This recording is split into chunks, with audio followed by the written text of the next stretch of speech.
আসসালামু আলাইকুম। আমার ইফতারে আজকে ছিল নান রুটির সাথে চিকেন ফ্রাই এবং মজাদার রায়তা। আসলে রোজা রেখে প্রতিদিন একই রকম ভাজা পোড়া খেতে ভালো লাগে না। তাই আমি চেষ্টা করি মাঝে, মাঝে অন্য রকমের ইফতার বানানোর জন্য।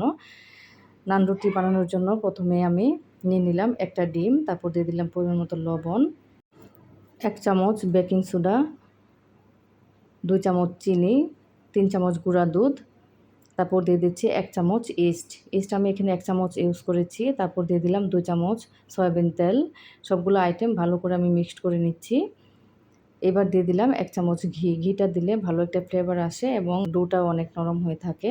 সবগুলো আইটেম মিশিয়ে এবার আমি দিয়ে দিলাম ২ কাপ আটা। আমি ৩ টার মতো নান রুটি বানাবো। এজন্য ২ কাপ আটা নিয়েছি। আপনারা চাইলে আরও বেশিও দিতে পারবেন।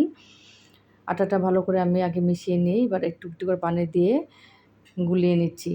আমি হালকা গরম পানি দিয়েছি। এখানে ঠান্ডা পানি ইউজ করা যাবে না। হালকা গরম পানি ইউজ করতে হবে। হাতে একটু তেল দিয়ে অনেকক্ষণ ধরে আটাটা মাখিয়ে নিতে হবে। যত মাখানো যাবে ততই নান রুটিটা নরম হবে। আমার মাখানো হয়েছে। এবার আমি ঢাকনা দিয়ে রেখে দিব ২০ মিনিটের জন্য। এদিকে আমি আমার চিকেনগুলো ফ্রাই করে নিয়েছি। চিকেনগুলো আগে আমি ম্যারিনেট করে রেখে দিয়েছিলাম। আমার ডোটা ফুলে উঠেছে। এবার আমি রুটিগুলো বেলে নিব।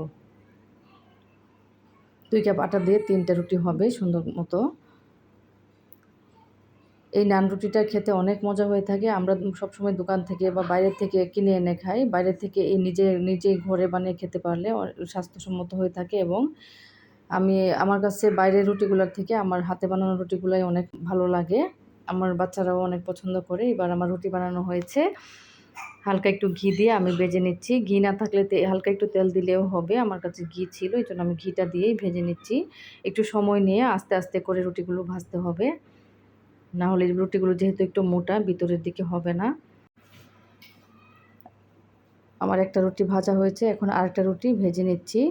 এই রুটিগুলো ভাজার সময় চুলার আগুনটা একটু মিডিয়াম হিটে রাখতে হবে। চুলার আগুন বেশি থাকলে পুড়ে যেতে পারে উপরের দিকে, আবার ভিতরের দিকে হবে না। আমার রুটিগুলো ভাজা হয়েছে, এবার আমি কেটে নিচ্ছি। রুটিগুলো একদম ভিতরের দিকে সফট হয়েছিল, বাইরের দিকে হালকা মুচমুচে। আমি আপনাদেরকে দেখিয়ে দিচ্ছি ভিতরে কীরকম সফট হয়েছিল। এত মজা হয়েছিল রুটিটা খেতে। আমি আশা করব আপনারা একবার হলেও ট্রাই করবেন। এবার আমি বানিয়ে নিচ্ছি রায়তা। রায়তা বানানোর জন্য এখানে আমি ১ম এ নিয়ে নিলাম ৪ চামচ টক দই, তারপর দিয়ে দিলাম পেঁয়াজ কুচি, কাঁচামরিচ কুচি, ধনিয়া পাতা কুচি, পরিমাণ মতো লবণ, ১ চামচ চিনি এবং শসা কুচি। এবার দিয়ে দিচ্ছি গোলমরিচের গুঁড়া। সবগুলো আইটেম ভালো করে মিক্সড করে নিতে হবে। নান রুটি দিয়ে এই রায়তাটা খেতে যে কত মজা, আসলে না খেলে আপনাদেরকে বোঝাতে পারব না। আশা করি আপনারা বানিয়ে খেয়ে দেখবেন। আমার রায়তাটা বানানো হয়েছে, উপরে আমি একটু মরিচের গুঁড়া দিয়ে দিয়েছি ভালো লাগার জন্য। এবার আমি চিকেনগুলো দিয়ে পরিবেশন করে দিলাম। আমার বাচ্চারা এই ইফতারগুলো আসলে খেতে অনেক পছন্দ করে। নরমাল ইফতারের চেয়ে এই ইফতারগুলোই খেতে বেশি পছন্দ করে। সবাই ভালো থাকবেন। আসসালামু আলাইকুম।